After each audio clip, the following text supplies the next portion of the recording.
Shalom Bapak Ibu Jemaat yang dikasihi Tuhan. Berjumpa lagi di dalam CK7 Online Bible Study malam ini. Nah, hari ini kita akan melanjutkan pembelajaran kita dalam kitab Keluaran pasal yang ke-20. Sebelum kita belajar malam ini, mari kita masuk di dalam hadirat Tuhan. Kita menyembah Dia dan minta hikmat dari Tuhan supaya kita dapat mengerti pembelajaran pada malam hari ini. Mari kita masuk hadirat Tuhan. Koraba syanda bakara labayana masyika. Oribiana masyanda bakara labayana masyanda. Ora bakara bayana masyanda lalabana.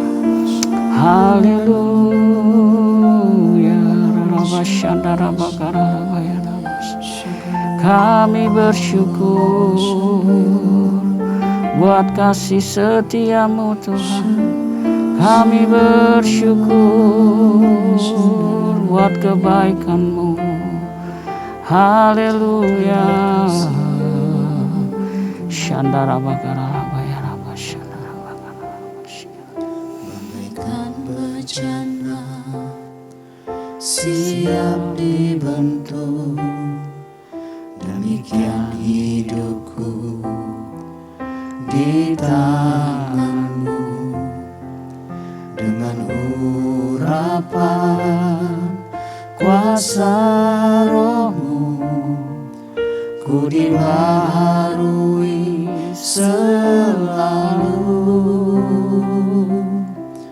Jadikan ku Allah dalam rumah-Mu, gamilah hidupku di tangan-Mu. Turut kehendak-Mu, pakailah sesuai rencana-Mu. Ku mau seperti-Mu Yesus, disempurnakan selalu dalam setiap jalanku, memuliakan nama-Mu.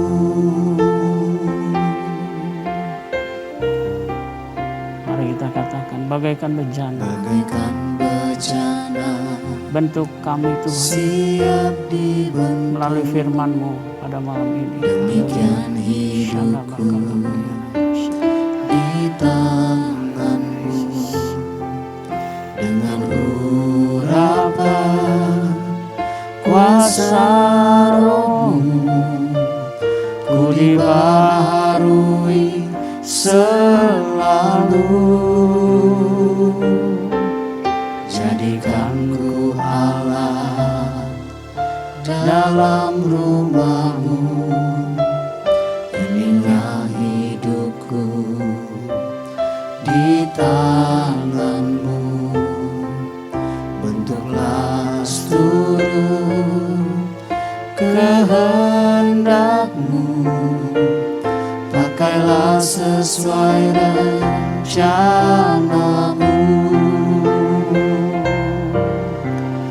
Ku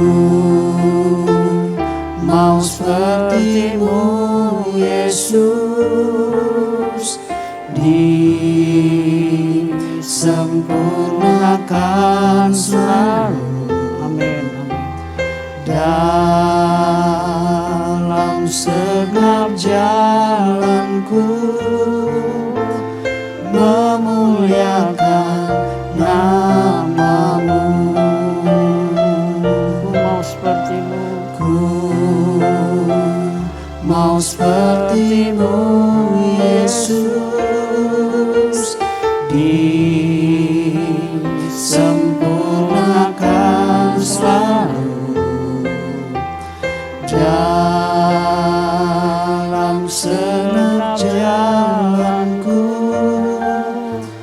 memuliakan nama-Mu. Memuliakan nama-Mu.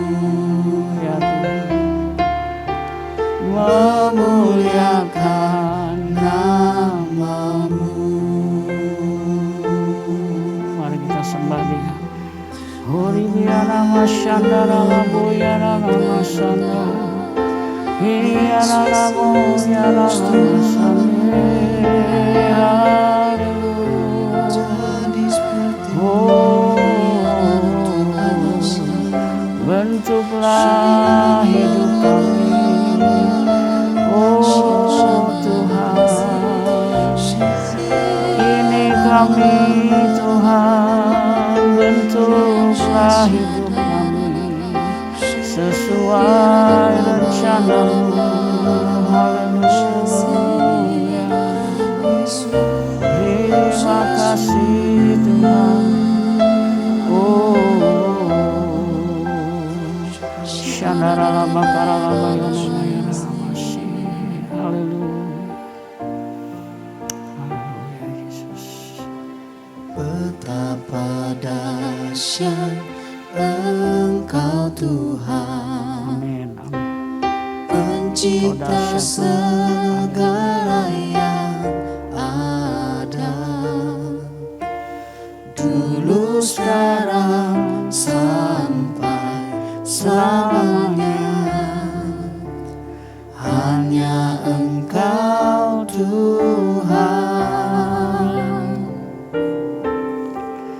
tak terselami pikiran-Mu, tak terukur panjang setia-Mu. Dulu sekarang sampai selamanya. Hanya Engkau Tuhan. Ku sembah Engkau Yesus, hanya Engkau Allah di hidupku. Tiada yang lain, hanya Kau, hanya Engkau Tuhan selamanya. Kau tetap Allah, walau dunia semua bergoncang, tak tergoyahkan. Kau tetap Allah.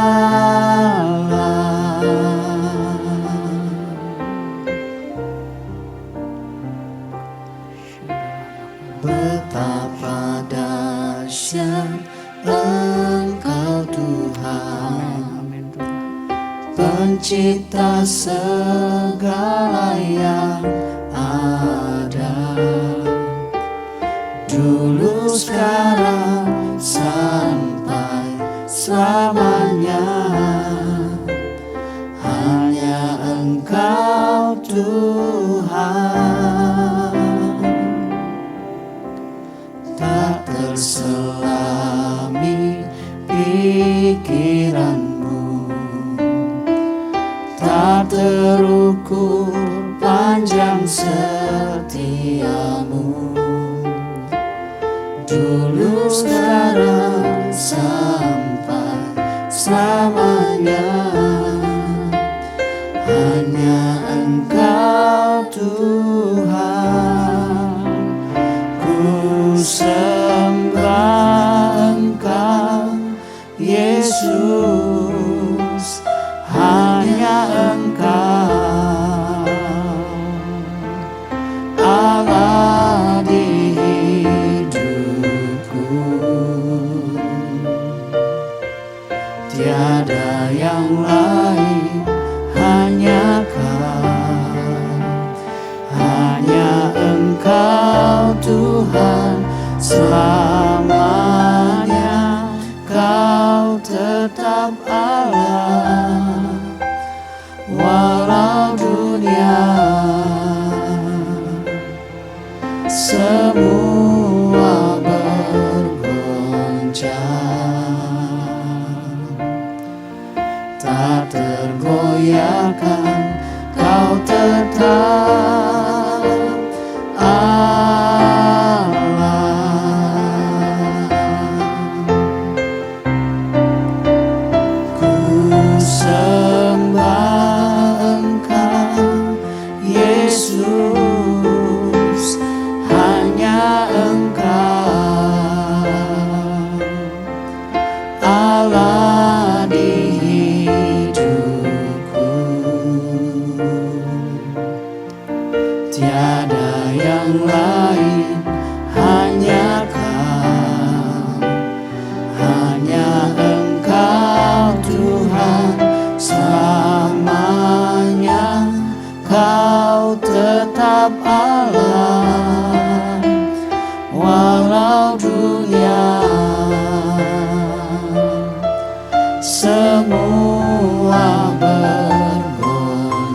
Haleluya, haleluya.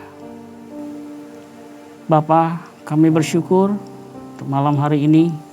Terima kasih kami ada di dalam CK7 Online Bible Study malam ini. Biarlah kiranya hikmat dan juga pengajaran itu turun atas kami dan juga semua kami yang ada di rumah, jemaat-Mu, saudara-saudara kami. Biar kami boleh belajar malam ini ya Tuhan. Urapi hamba-Mu dan kami semua malam ini. Di dalam nama Tuhan Yesus, nama yang berkuasa di bumi di surga, kami berdoa.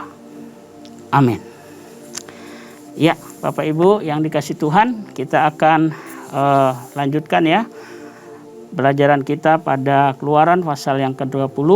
Nah, isi daripada Keluaran 20 ini adalah 10 perintah Tuhan. Ya, kalau dalam bahasa aslinya Torah, artinya pengajaran, begitu ya. Nah, di dalam Keluaran 20 ini sebenarnya kalau kita mau lihat secara dalam ya, bahwa inilah sebenarnya ungkapan isi hati Allah di mana Ia mau menjadi Allah bagi Israel. Dan Israel itu sebagai umatnya, kepunyaannya sendiri. Ya, itu isi hati Tuhan di dalam firman ini ya. Nah, pernyataan ini dimateraikan dengan memberi 10 butir hukum Taurat ya sebagai materainya.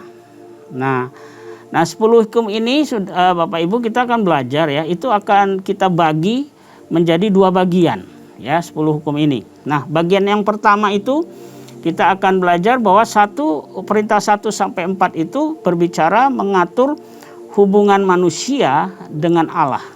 Ya, kalau Bapak Ibu mau pelajari lagi bisa dirangkum itu ya di dalam Ulangan pasal 6 ayat yang ke-5. Ya, jadi kita bagi bagian pertama itu adalah perintah untuk mengatur hubungan manusia dengan Allah. Nah, di bagian yang kedua Bapak Ibu itu adalah perintah ke-5 sampai 10. Nah, itu mengatur hubungan manusia dengan sesamanya. Ya, waktu itu hubungan Allah dengan orang Israel. Nah, kalau Bapak Ibu mau lihat rangkumannya itu ada juga di dalam kitab Imamat 19 ayat 18, ya. Nah, apa sih tujuan dari pemberian hukum ini? Ya. Hukum itu diberikan yang pertama sebagai materai perjanjian yang dibuat oleh Allah dengan orang Israel dan menetapkan Dia sebagai Allahnya dan Israel sebagai umatnya. Yang kedua, tujuan daripada pemberian hukum ini adalah supaya orang Israel bisa belajar bagaimana hidup benar di hadapan Allah dan di hadapan sesama. Ya. Yang ketiga, tujuan pemberian hukum membentuk karakter orang Israel untuk menjadi kerajaan imam dan bangsa yang kudus bagi Tuhan. Ya, itu ada di Keluaran 19 ayat 6, ya. Nah, yang keempat, tujuan pemberian hukum sebagai pagar yang melindungi umat Tuhan agar tetap berada dalam berkat perjanjian dengan Allah. Ya, jadi yang keempat tujuan daripada pemberian hukum adalah sebagai pagar yang melindungi umatnya agar tetap berada di dalam berkat perjanjian dengan Tuhan. Ya.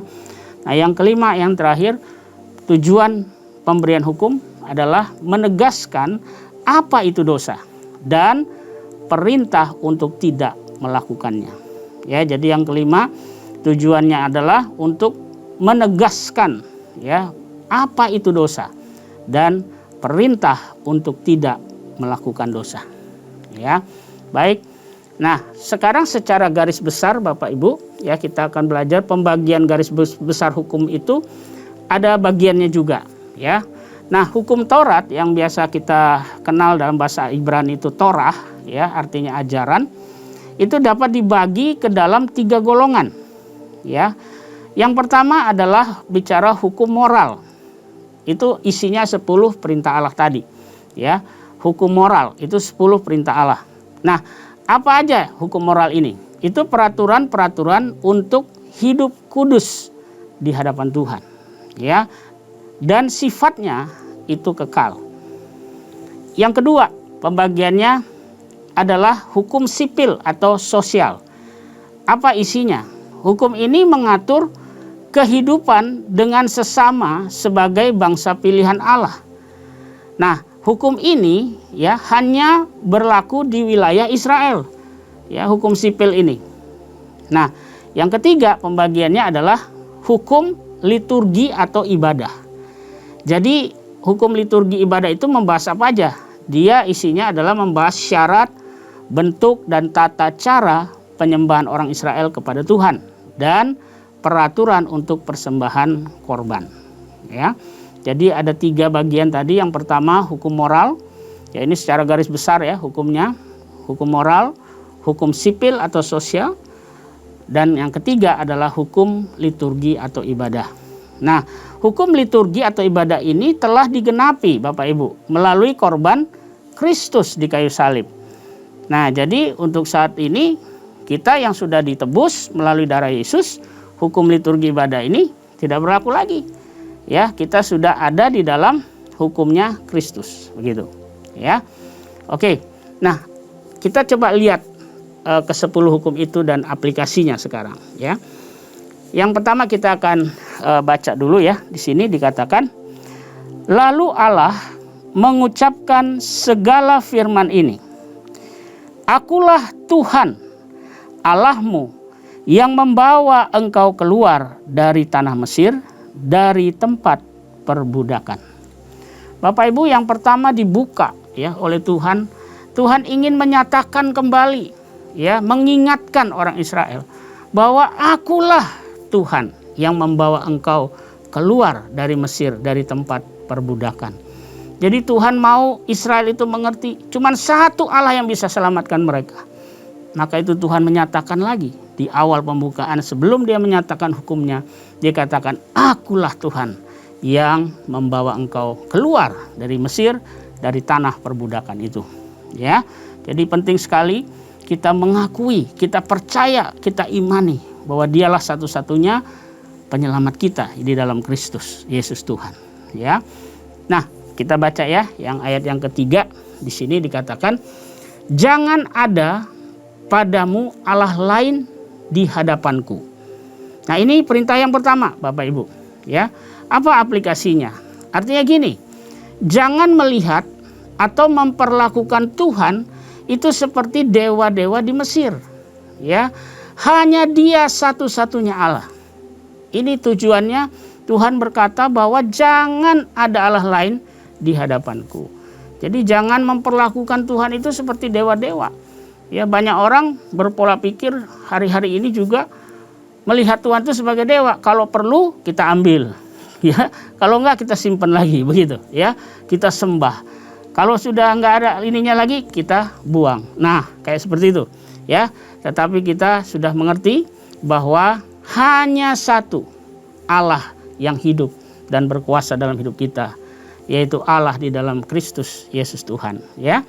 Nah, hati-hati yang ketiga. Di sini ayat yang ketiga bagian ayat yang ketiga di sini, jangan ada padamu Allah lain di hadapanku. Artinya gini, kita juga harus berhati-hati karena yang kita anggap Allah itu bisa aja berhala, Bapak Ibu. Ya. Berhala itu bisa berupa benda mati. Ya, patung. Nah, itu berhala. Ya. Ada satu hamba Tuhan namanya Charles Spurgeon, ya. Dikatakan kalau bicara berhala itu adalah apa? Segala sesuatu yang menjadi berhala kalau hal itu menjauhkan kita dari Tuhan.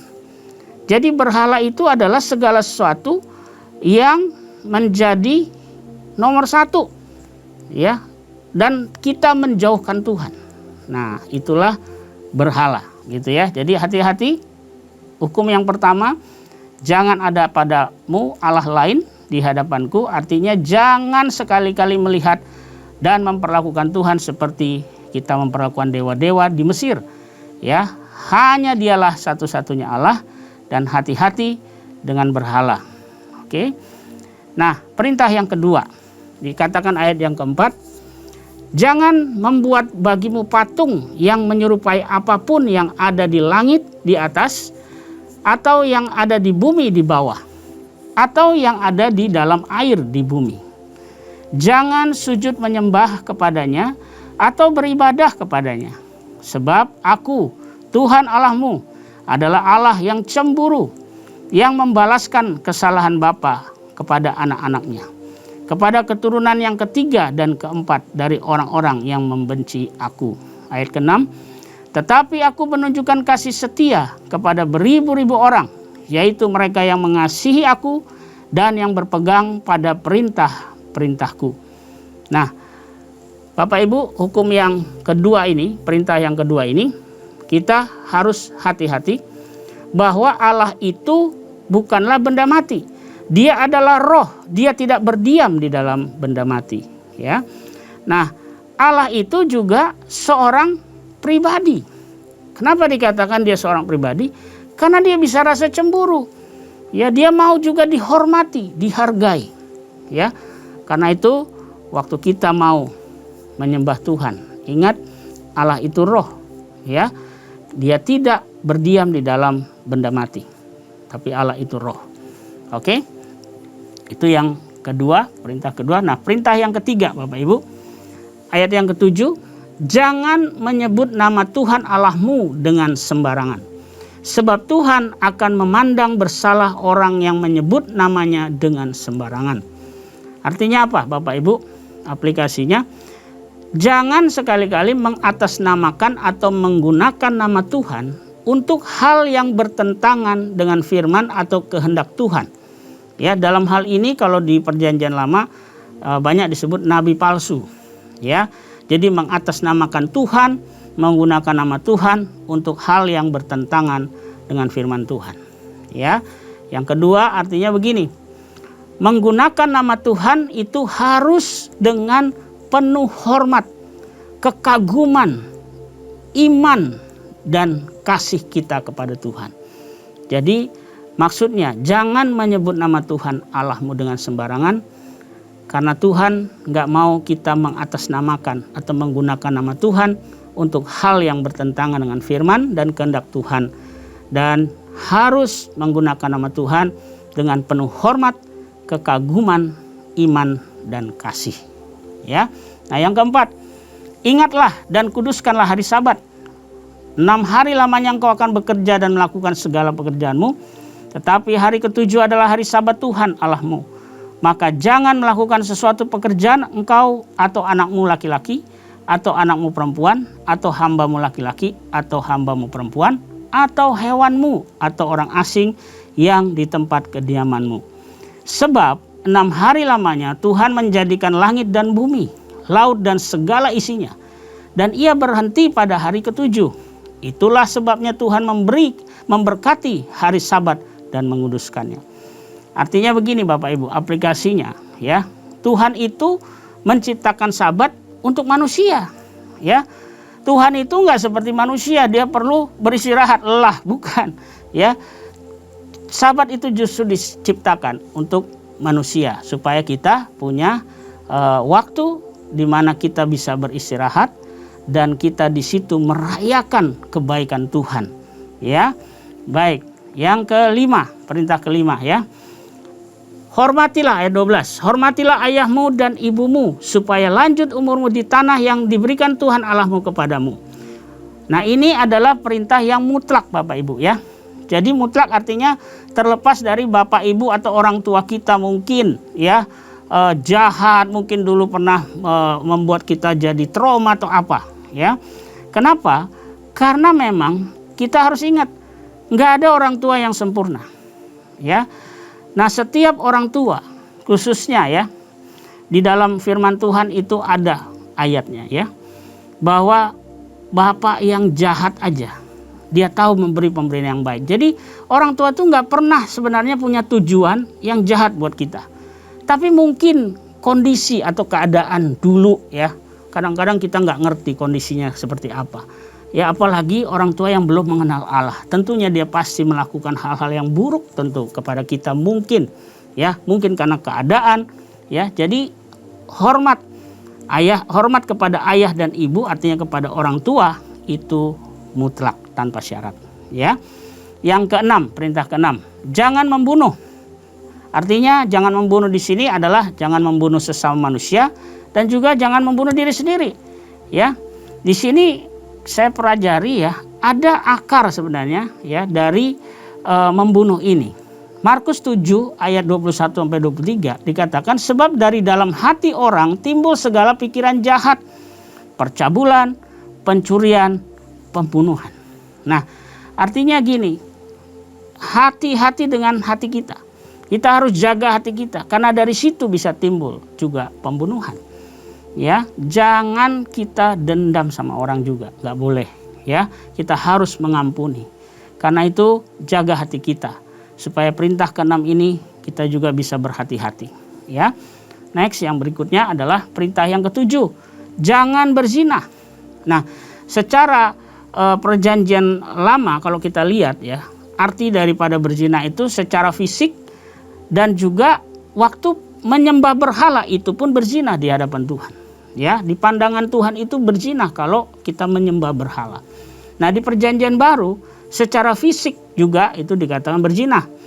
Nah, ada juga yang Yesus katakan begini, kita bisa berzina di dalam hati. Nah, itu juga harus hati-hati. Kalau kamu memandang perempuan dan menginginkannya dalam hatimu, kamu telah berzina dalam hatimu. Berarti mesti hati-hati juga. Ya, dalam perjanjian baru itu sudah dijelaskan ya bahwa Yesus menambahkan satu, hati-hati nih kalau berzina itu bukan hanya secara fisik, tapi waktu kita memikirkan, menginginkan perempuan ya yang bukan istri kita ya, itu adalah berzina dalam hati. Nah, berzina juga dalam masa kini ya, itu apa? Di Alkitab ya di dalam Markus 10 ayat 11 sampai 12. Ketika kita bercerai hidup lalu menikah lagi, itu pun kita berzina. Ya, saudara bisa baca ayatnya di situ.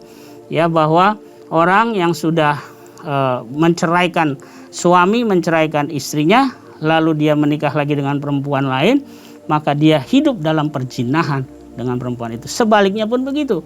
Istri juga tidak boleh ceraikan suami. Kalau dia menceraikannya lalu menikah lagi dengan suami yang dengan orang lain, maka dia hidup juga dalam perzinahan dengan orang itu. Jadi hati-hati, perzinahan ini berbahaya juga, ya. Nah, perintah yang ke-8 ayat 15. Jangan mencuri. Ya. Faktor mencuri, Ya, biasanya itu adalah kebutuhan yang mendesak, atau itu juga bisa keinginan yang tidak terpenuhi dan kita tidak mampu memenuhinya. Jadi hati-hati, jangan kita mencuri. Cukupkanlah apa yang ada sama kita. Ya, karena Tuhan Allah itu yang setia. Dia nggak pernah tinggalkan kita. Ya. Perintah yang ke-9 ayat 16, jangan mengucapkan saksi dusta tentang sesamamu. Artinya gini, jangan mengucapkan saksi dusta tentang sesamamu. Hati-hati bacanya ya. Jangan mengucapkan saksi dusta tentang sesamamu. Artinya memfitnah. Ya, hati-hati, jangan kita fitnah orang. Karena apa? Kita tahu mata Tuhan itu melihat, dan Tuhan bisa melihat sampai kedalaman hati kita. Jadi jangan sekali-kali kita memfitnah orang. Karena Tuhan tahu, Tuhan bisa membela orang yang kita fitnah. Karena apa? Kita bersalah di hadapan Dia. Ya. Nah, perintah yang ke-10 di ayat 17, jangan mengingini rumah sesamamu, jangan mengingini istrinya atau hambanya laki-laki atau hambanya perempuan atau lembunya atau keledainya atau apapun yang dipunyai sesamamu. Artinya jangan iri dan jangan menginginkan milik orang lain. Karena Tuhan itu tahu dan akan memberi kita masing-masing yang terbaik sesuai dengan kebutuhan dan kapasitas kita. Ya, tentu Tuhan itu memberkati, Dia tahu kapasitas kita. Kalau itu kapasitas lewat, manusia itu suka aneh-aneh, ya, bahkan dia bisa jatuh dalam dosa. Jadi Tuhan yang udah tahu kita, jangan takut. Tuhan itu pasti akan mencukupkan kita. Ya, nah juga dalam perintah yang ke-10 ini, ya, jangan mengingini, hati-hati dengan sosial media sekarang, Instagram. Ya, orang kadang-kadang lihat Instagram, aduh jadi nggak bisa bersyukur, aduh enak banget ya kalau punya hidup yang kayak begini, semua serba enak, saya nggak punya apa-apa. Nah ini, padahal ya Tuhan Yesus bilang, apa gunanya kamu peroleh seluruh dunia ini, ya, tapi kehilangan nyawamu. Kadang kita lupa bahwa kita masih bisa bersyukur, masih bisa nafas kasih kehidupan oleh Tuhan, masih kita bersyukur sama Tuhan. Ya, karena itulah yang kita bisa belajar malam hari ini di dalam 10 perintah Tuhan. Ya, jadi mari kita doa sama Tuhan sama-sama, ya, supaya ke-10 perintah ini jangan kita langgar, tapi kita bisa aplikasikan dengan benar sesuai dengan firman Tuhan. Mari kita berdoa. Horabashanda bakara bayana masyanda. Bapa di surga, terima kasih untuk ke-10 firman Tuhan, di mana yang kami hari ini boleh belajar ya Tuhan. Biarlah melalui hikmat-Mu turun atas kami semua, supaya kami bisa mengerti, bisa percaya bahwa 10 hukum ini akan memagari kami, hidup kami agar bisa hidup benar di hadapan Tuhan. Karena itu Bapa, berikan kemampuan buat kami untuk melakukan firman-Mu ini. Mungkin ada yang malam ini di rumah, mungkin ada yang sakit, mungkin ada yang kekurangan, mungkin ada yang mengalami masalah, problem, apapun Tuhan, kami percaya firman-Mu itu jaminan, firman-Mu itu berkuasa untuk memulihkan kami. Aku berdoa setiap anak-anak-Mu yang ada di rumah, Engkau lawat, Engkau jamah di dalam nama Yesus. Terima kasih Bapa, terima kasih. Kami bersyukur untuk malam hari ini, dan sebelum kami menutup pelajaran malam ini, kiranya Kau curahkanlah berkat-Mu yang terbaik buat kami semua. Mari Bapak Ibu Saudara, kita angkat kedua tangan kita, arahkan hatimu kepada Tuhan. Pulanglah dan terimalah berkat yang berlimpah-limpah dari Allah Bapa kita, kasih karunia dalam anak yang tunggal Tuhan kita Yesus Kristus, dan persekutuan yang manis dengan Roh Kudus menyertai kita semua mulai saat ini sampai Maranatha. Tuhan Yesus datang menjemput kita semua di awan-awan yang permai, bahkan untuk selama-lamanya. Kita yang percaya dan diberkati Tuhan, sama-sama kita katakan amin. Selamat malam, selamat beristirahat. Kiranya Tuhan memberkati kita semua. Amin.